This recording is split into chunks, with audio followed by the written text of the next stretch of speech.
Il me dit, fils de l'homme, ces eaux pourront-ils revivre? Je répondis, Seigneur éternel, tu le sais. Il me dit, prophétise sur ces eaux et dis-leur, ossements desséchés, écoutez la parole de l'Éternel. Ainsi parle le Seigneur, l'Éternel, à ces eaux. Voici, je vais faire entrer en vous un esprit et vous vivrez.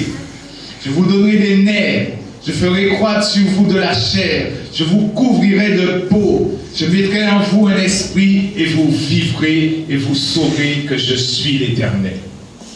Je prophétisais selon l'ordre que j'avais reçu, et comme je prophétisais, il y eut un bruit, et voici se fit un mouvement, et les eaux s'approchèrent les uns des autres.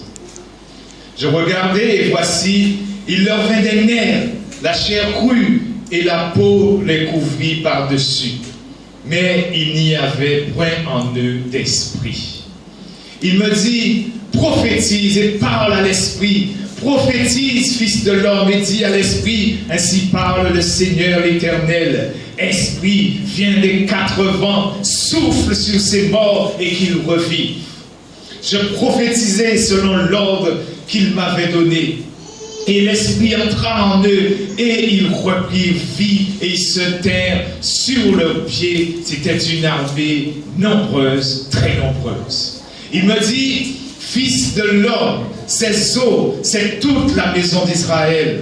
Voici, ils disent, nos eaux sont desséchées, notre espérance est détruite, nous sommes perdus.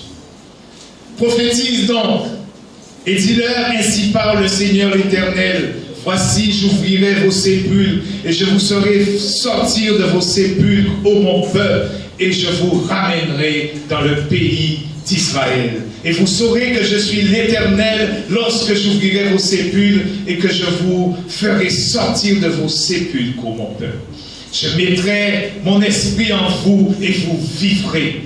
Je vous rétablirai dans votre pays, et vous saurez que moi l'Éternel, j'ai parlé et agi, dit l'Éternel.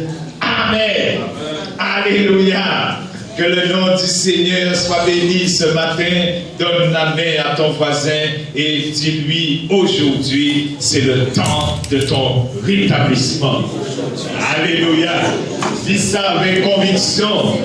Alléluia. Aujourd'hui, c'est le temps du rétablissement. Aujourd'hui, c'est le temps de ton rétablissement. Alléluia. Gloire à Dieu ce matin. Oui, ce matin, c'est le temps du rétablissement. Ce matin, c'est le temps de la restauration. Ce matin, c'est le temps de la restitution. Ce matin, il faut que l'ennemi sache qu'aujourd'hui, nous venons récupérer tout ce qu'il a fait nous voler. Et ce matin, le Seigneur a envoyé son prophète prophétiser sur nos vies. Alors aujourd'hui, nous venons avec la foi et nous disons, c'est le temps du rétablissement aujourd'hui. C'est le temps de la restauration. C'est le temps de la restitution. Au nom de Jésus-Christ, ce matin, nous revenons ce matin et nous levons la tête. Nous n'avons pas peur, car le Dieu que nous servons est un grand Dieu.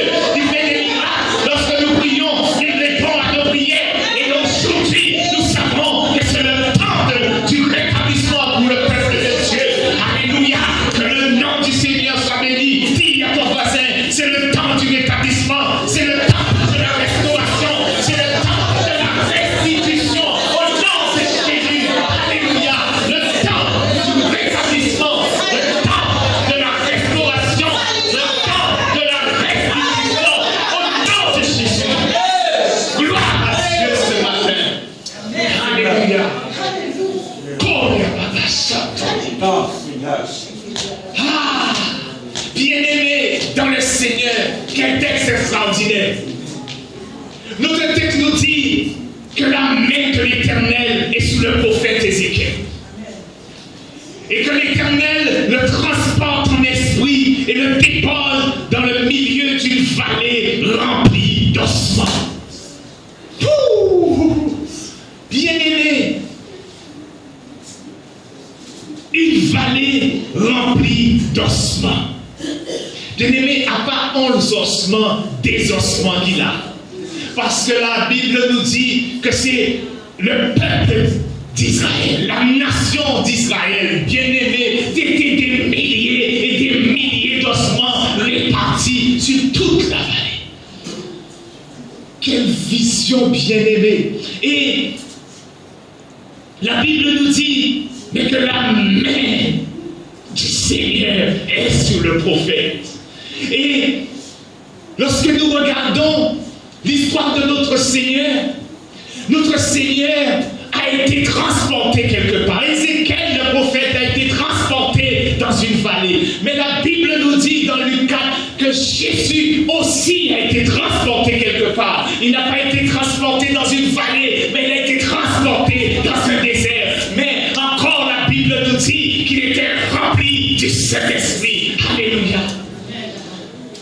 Lorsque nous regardons un peu plus loin, nous voyons aussi que Paul, qui devait se rendre au concile de Jérusalem, et bien lorsqu'il marchait de ville en ville, l'Esprit Saint l'avertissait que des liens et des tribulations l'attendaient. Mais Paul était toujours rempli du Saint-Esprit. Bien-aimé dans le Seigneur, qu'est-ce que nous pouvons comprendre par rapport à ces choses? Qu'est-ce qui se passe, bien-aimé?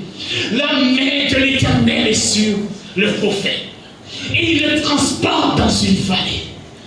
Bien-aimé, tu auras à traverser des moments de vallée dans ta vie. Tu auras, comme le Seigneur, à traverser des déserts dans ta vie. Et comme Paul, tu devras aller à des endroits où même tu sauras qu'il y aura des tribulations. Mais sache, bien-aimé, que lorsque Ézéchiel fut transporté par l'Esprit, la main de Dieu était sur lui. Quand le Seigneur Jésus est venu pour être tenté par le diable, le Saint-Esprit était rempli de sa personne. Lorsque Paul se déplaçait pour aller au concile de Jérusalem, les bêtes l'attaquaient, s'incomodaient, il était savait des tribulations, mais l'Esprit Saint était avec lui. Alléluia.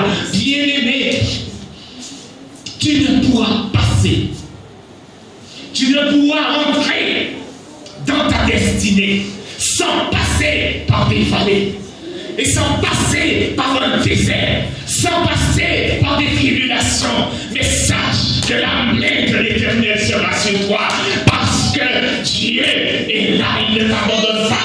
Tu vas traverser les déserts, le diable va venir te tenter, mais l'Esprit de Dieu est en toi pour te conduire au-delà de toutes les tribulations que tu dois affronter, au-delà du fait que tu dois monter à Jérusalem, la cité sainte. Les gens viendront pour te combattre, les tribulations pour t'empêcher d'aller vers la terre promise, mais l'Esprit de Dieu marche avec toi. Alléluia. Bien-aimé, tu dois traverser, bien-aimé, tu dois traverser des vallées, tu dois traverser des déserts, tu dois traverser des tribulations. Bien-aimé, lorsque Jésus est allé après son baptême, tout de suite, il fut amené par l'Esprit pour être tenté par le diable, traversant le désert pendant 40 jours et 40 nuits. La Bible nous dit qu'il eut faim. Il a été tenté. Bien-aimé, tu ne traverseras pas, tu n'entreras pas dans ta destinée si tu ne traverses pas un désert. Parce qu'il faut que tu sois qualifié. Il faut que l'on voie ce que tu as à l'intérieur de toi. Savoir si tu pourras résister au diable. Et c'est qu'à ce moment-là, quand tu auras traversé les déserts qui sont dans ta vie, quand tu auras été tenté de toutes les manières, que tu rentreras dans ta destinée. Parce qu'après cela, la Bible nous dit que lorsque Jésus, au-delà de la faim qu'il a ressentie, il a tenu ferme face au diable. Et chaque fois que le diable lui lançait une parole, et puis il répondait par la parole, parce que c'est lui-même qui est la parole. Alléluia. Et lorsque c'est à ce moment-là que le ministère de Jésus a commencé sur la terre. Bien